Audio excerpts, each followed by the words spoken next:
रात के 2 बज रहे थे और विराट मेघालय और असम बॉर्डर के बीच पड़ने वाली किशनोइंदी पार कर रहा था। दूर दूर तक अंधेरा छाया हुआ था। एक गहरे सन्नाटे नेक्शनोई नदी को घेर के रखा हुआ था और उसी नदी के ऊपर काले बादल मंडरा रहे थे, जिन्हें देखकर ऐसा लग रहा था कि किसी भी पल वह बरसने वाले हैं। नदी में घुटनों तक पानी था, जो धीमी रफ्तार के साथ बहे जा रहा था। विराट के एक हाथ में मोबाइल का टॉर्च था तो दूसरे हाथ में साइकिल का हैंडल। विराट पैदल पैदल मोबाइल के टॉर्च की रोशनी के सहारे नदी पार कर ही रहा था कि तभी उसका मोबाइल बजने लग जाता है। विराट फोन उठाते हुए कहता है, हाँ वंदना, बोलो।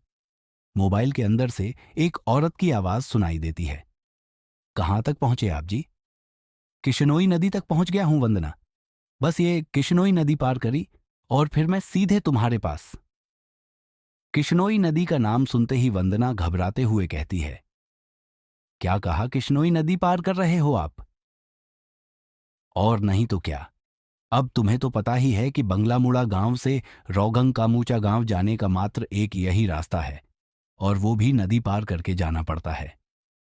आपको इतनी रात में वापस नहीं आना चाहिए था। ग्रेवयार्ड कोठी में ही रुक जाना चाहिए था। आपको पता है ना, नदी के पास वो घूमती है। विराट हैरानी के साथ पूछता है, वो घूमती है मतलब? आपको सब पता है, पर फिर भी आप जानबूझकर ऐसा बोल रहे हैं ना। माँ जी ने बताया था कि नदी पार करते वक्त उसका नाम नहीं लेना चाहिए, वरना वो सच में आ जाती है। वंदना, तुम भी ना कहा माँ की बातों में आ गई। लगता है माँ ने तुम्हें भी यक्षिणी की कहानी।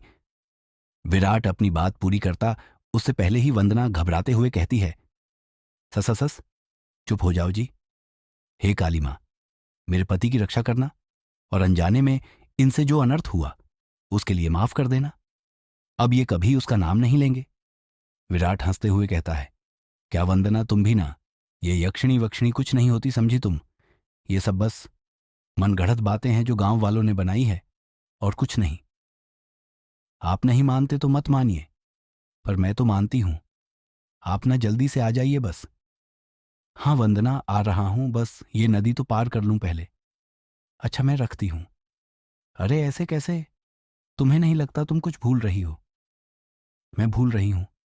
क्या भूल रही हूं?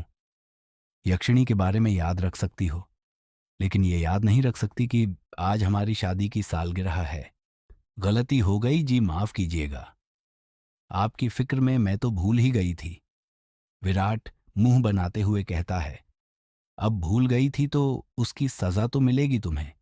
सजा के लिए तैयार रहना। वंदना प्यार से पूछती है, अच्छा, तो क्या सजा देंगे आप? तुम्हारी सजा यह है कि तुम्हें आज रात भर जागना पड़ेगा। वंदना शर्मा जाती है और शर्माते हुए कहती है, आप भी ना, कैसी कैसी बातें करते हैं आप। अरे अपनी पत्नी से ऐसी बातें नहीं करूंगा तो किससे कहूंगा। ठीक है, आ जाइए, मैं इंतजार कर रही हूं आपका, जल्दी आना। वंदना फोन कट कर देती है और विराट वापस से नदी पार करने लग जाता है। अभी विराट ने एक दो कदम ही आगे बढ़ाए थे कि तभी उसको पायल बजने की आवाज सुनाई देती है। विराट को लगता है कि उसके पीछे से कोई लड़की भागते हुए निकली हो। पायल की आवाज सुनकर विराट जहां पर था वहीं पर रुक जाता है और पीछे मुड़कर देखने लग जाता है। जब वो पीछे मुड़ता है तो सिवाय अंधेरे के उसे कुछ दिखाई नहीं देता है। उसके पीछे कोई नहीं था। ये वंदना भी न यक्षिणी का नाम लेकर मेरे मन में उसका वहम डाल दिया, और वही वहम डरा रहा है अब मुझे। और वैसे भी मैं तो खुद यक्षिणी से मिलना चाहता हूं। बड़े चर्चे सुने हैं उसके, सुना है बड़ी खूबसूरत है। इतना कहकर विराट वापस से आगे बढ़ने लग जाता है। विराट मुश्किल से अभी एक दो कदम चला ही था कि तभी उसे नदी के किनारे पर एक काला साया दिखाई देने लग जाता है। उस काले साये को देखकर विराट के कदम अपने आप थम जाते हैं। साये को देखकर ऐसा लग रहा था कि जैसे वो विराट का ही इंतजार कर रहा था। काले साये के पास से पायल के बजने की आवाज और चमेली के फूल की खुशबू आ रही थी। विराट के हाथ पैर कपकपाने लग गए थे। विराट डरते हुए कहता है, कहीं वंदना की बात सच तो नहीं थी, ये यक्षिणी तो नहीं। विराट उस साये को देखकर इतना डर गया था कि उसका पूरा चेहरा पसीने से लथपथ हो गया था। विराट के हाथ पैर ठंडे पड़ गए थे। उसका दिल जोरों से धड़कने लग गया था। उसके समझ नहीं आ रहा था कि वो क्या करे। विराट डरते हुए कहता है, "क क कौन है वहां पर?" कोई जवाब नहीं आता है। सन्नाटा अभी भी छाया हुआ था। विराट अपने मोबाइल का टॉर्च उस काले साए पर मारने लग जाता है। जब उस टॉर्च की रोशनी उस काले साए पर पड़ती है तो विराट देखता है कि वो साया और किसी का नहीं बल्कि एक लड़की का था। नदी के किनारे पर एक बहुत ही खूबसूरत लड़की खड़ी हुई थी, जिसकी उम्र करीब 24-22 साल और लंबाई 5-5 फीट 2 इंच थी।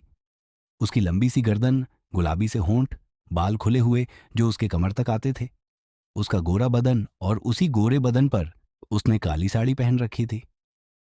वो लड़की किसी अप्सरा से कम नहीं लग रही थी। वह इतनी खूबसूरत थी कि कोई भी मर्द उसका रूप देखकर अपनी हदों को भूलकर उसकी बाहों में मदहोश होना चाहे। वो लड़की अपने हाथ से विराट को इशारा करते हुए अपने पास बुलाती है। उस लड़की को देखकर विराट भूल गया था कि यक्षिणी जैसी कोई चीज भी होती है। विराट अपनी साइकिल को वहीं पर छोड़ देता है और जल्दी जल्दी उस लड़की के पास जाने लग जाता है, जैसे उसके बदन में कोई आग लग गई हो। विराट उस लड़की के पास जाकर उससे धीरे से पूछता है, "कौन हो तुम और यहां पर क्या कर रही हो? क्या नाम है तुम्हारा?" लड़की अपने चेहरे पर मुस्कान लाते हुए कहती है, "नाम में क्या रखा है? जो रखा है काम में रखा है।" "कैसा काम?" लड़की विराट की आंखों में देखते हुए कहती है, "वही काम जो तुम घर पर जाकर अपनी पत्नी के साथ करने वाले थे। तुम उसे आज रात भर जगाना चाहते थे ना? क्या तुम मुझे नहीं जगाओगे?" उस लड़की की आंखों में एक नशा सा था, जिसे देखकर विराट सब कुछ भूल गया था। ऐसा लग रहा था जैसे वो उसके वश में आ गया हो। विराट भी उस लड़की की आंखों में देखते हुए कहता है, "हाँ, क्यों नहीं। मैं तुम्हें आज रात, क्या कल, परसों, नरसों हमेशा जगा कर रखूंगा। कभी नहीं सोने दूंगा तुम्हें।" इतना कहते ही विराट उस लड़की को अपने सीने से सटा लेता है और अलगे ही पल दोनों नदी की रेत पर निर्वस्त्र पड़े हुए थे। दोनों के जिस्मों की गर्मी से रेत उनके शरीर पर चिपक गई थी। उस लड़की के बदन में से चमेली के फूलों की खुशबू आ रही थी। लड़की नीचे थी और विराट उसके ऊपर। विराट के माथे की पसीने की बूंद ये साफ जाहिर कर रही थी कि वो थक चुका था और उसके बदन की सारी ताकत खत्म होने वाली थी। पर उस लड़की का चेहरा देखकर ऐसा लग रहा जैसे अभी कुछ हुआ ही नहीं था। उसके अंदर की प्यास अभी नहीं बूझी थी। विराट अपनी चरमोत्कर्ष अवस्था में पहुंचने वाला था और कुछ ही पल में वो उस लड़की के बदन पर ध्वस्त होने वाला था। तभी उसकी नजर उस लड़की के वक्ष पर पड़ती है और वो देखता है कि उस लड़की के वक्ष पर धीरे धीरे झुर्रियां आने लग गई थीं। उसके हाथ पैरों की नसें बाहर निकलने लग गई थी। उसके बाल काले से सफेद होने लग गए थे। देखते ही देखते वह लड़की अचानक से बूढ़ी औरत में तब्दील हो जाती है। ये सब देखकर विराट की आंखें फटी की फटी रह गई थीं। उसका गर्म बदन अचानक से ठंडा पड़ गया था। विराट कांपते हुए कहता है, कौन हो तुम?" वह लड़की धीरे से कहती है, "मैं यक्षिणी, तेरी मौत।" ये सुनकर विराट के रोंगटे खड़े हो जाते हैं और वो झट से उससे दूर हटने लगता है। पर उसी वक्त यक्षिणी उसे अपने दोनों हाथों से पकड़ लेती है और कहती है, "अभी कहाँ जा रहे हो प्रियतम? मेरी प्यास अभी बूझी नहीं है। तुम तो मुझे कल परसों नरसों हमेशा तक जगाना चाहते थे ना? क्या हुआ, थक गए या डर गए मेरा असली रूप देखकर? हा हा हा।" विराट उसका खौफनाक चेहरा देखकर इतना डर गया था कि कुछ नहीं बोल पा रहा था। उसको यक्षिणी की आंखों में खुद की मौत नजर आ रही थी। यक्षिणी गुस्से में कहती है, "वासना की प्यास में तू ये भूल गया कमीने की तेरी पत्नी वंदना तेरा घर पर इंतजार कर रही है और तू यहां पर मेरे साथ। तुम मर्द कभी एक स्त्री से प्यार कर ही नहीं सकते। तुम्हारी हवस कभी खत्म नहीं होने वाली।" इतना कहकर यक्षिणी अपना हाथ विराट के सीने पर रख देती है। यक्षिणी के लंबे लंबे काले नाखून थे जो चाकू की तरह पैने थे। विराट डरते हुए कहता है, "नहीं नहीं, ऐसा मत करो, जाने दो मुझे।" "जाने ही तो दे रही हूं, भोली भेटोला, भोली भेटोला।" इतना कहकर यक्षिणी अपना हाथ विराट के सीने के अंदर घुसा देती है और उसी वक्त जोर से काले बादल गरजने लगते हैं और बारिश होने लग जाती है। विराट के शरीर का खून नाखूनों के सहारे यक्षिणी के शरीर में जाने लग जाता है। जैसे जैसे खून यक्षिणी के शरीर के अंदर जा रहा था, वो वापस से जवान होते जा रही थी। यक्षिणी वापस से अपने पुराने रूप में आ गई थी और विराट का शरीर सूखकर सफेद पड़ गया था। उसके अंदर खून की एक बूंद तक नहीं थी, पर उसकी धड़कनें अभी भी चल रही थीं। यक्षिणी अपना मुंह विराट के कान के पास ले जाती है और फुसफुसाते हुए कहती है, राम रोण राम रो, राम रोण राम रो। इतना कहकर यक्षिणी अपना खून से सना हाथ विराट के सीने से बाहर निकालने लग जाती है। जैसे ही यक्षिणी अपना हाथ विराट के सीने से बाहर निकालती है, विराट अपना दम तोड़ देता है, क्योंकि यक्षिणी के हाथ में विराट का दिल था जो सिकुड़ चुका था। अगले ही पहल यक्षिणी विराट का दिल लेकर गायब हो जाती है, ठीक उस तरह जिस तरह बारिश की बूंदें होती हैं। टाइपराइटर की बटने दबने की आवाज सुनाई दे रही थी, टक टक टक टक। एक आदमी जो कि कोट पैंट पहना हुआ था, एक बंद कमरे में सफेद टाइपराइटर के ऊपर कहानी टाइप कर रहा था। उस आदमी ने बड़ा सा गोल चश्मा पहना हुआ था। कमरे के अंदर चारों तरफ बुक सेल्फ रखी हुई थी, जिनमें करीब 1000 से भी ज्यादा किताबें जमी हुई थीं। टेबल के ऊपर ही एक ऐश ट्रे थी, जिसमें कुछ आधी जली तो कुछ पूरी जली सिगरेट और ऐश रखी हुई थी। बेस्ट सेलर किताबें ऑनलाइन खरीदें, लेखक खुद से कहता है। चलो ये भाग तो पूरा हुआ। अब दूसरे भाग में वंदना अपने पति की मौत का बदला लेगी, साथ में यक्षिणी के अभिशाप का पता लगाएगी और उसे इस अभिशाप से मुक्ति दिलाएगी। रीडर्स को बहुत दुख होगा विराट की मौत से, पर क्या करें, मौतें होंगी, तभी तो हॉरर कहानी आगे बढ़ेगी। इतना कहकर लेखक एक सिगरेट जलाता है और उसके कश खींचते हुए अपने मोबाइल से किसी को फोन करने लग जाता है। फोन के अंदर से उबासी लेते हुए आवाज सुनाई देती है, हेलो कौन? हेलो जगदीश, वो मैं बोल रहा था कि कहानी तैयार हो गई है। अच्छा सर, आप है, क्या कहा आपने? कहानी तैयार हो गई, ये तो बहुत अच्छी बात है सर, पर बुरा मत मानिएगा सर, ये बात आप मुझे सुबह भी बता सकते थे। इतनी रात में कॉल करने की क्या जरूरत थी? लेखक सिगरेट का कश खींचते हुए कहता है, क्या कहा इतनी रात में? आखिर अभी वक्त ही क्या हुआ है बस। लेखक ने इतना ही कहा था कि तभी उसकी नजर उसके हाथ की पुरानी सी वॉच पर पड़ती है और वो देखता है कि रात के 3:05 हो रहे थे। लेखक अपनी गलती महसूस करते हुए कहता है, अरे 3 बज गए, इतनी रात हो गई, मुझे तो पता ही नहीं चला, मुझे तो लगा अभी 9-10 बज रहे होंगे। कोई बात नहीं सर, मैं समझ सकता हूं आप इतनी लगन के साथ कहानी लिखते हैं कि आपको वक्त का एहसास ही नहीं होता। हाँ ये तो है, देखना जब यह किताब आएगी तो लोगों के रोंगटे खड़े हो जाएंगे। रात रात भर जागकर ये कहानी लिखी है मैंने। बेस्ट सेलर किताबें ऑनलाइन खरीदें। वो तो होनी ही है सर, आखिर आपकी कहानी में जान होती है, इतनी जान कि सोए हुए मुर्दों को भी जगा दे और उनको भी कहानी सुनने के लिए मजबूर कर दे। वैसे अभी जो कहानी आपने लिखी उसका नाम क्या है? इस कहानी का नाम है यक्षिणी, एक डायन। मोबाइल के अंदर से हैरानी के साथ आवाज सुनाई देती है, क्या कहा सर? यक्षिणी? हाँ यक्षिणी, क्या हुआ, तुम इतना शॉक्ड क्यों हो रहे हो?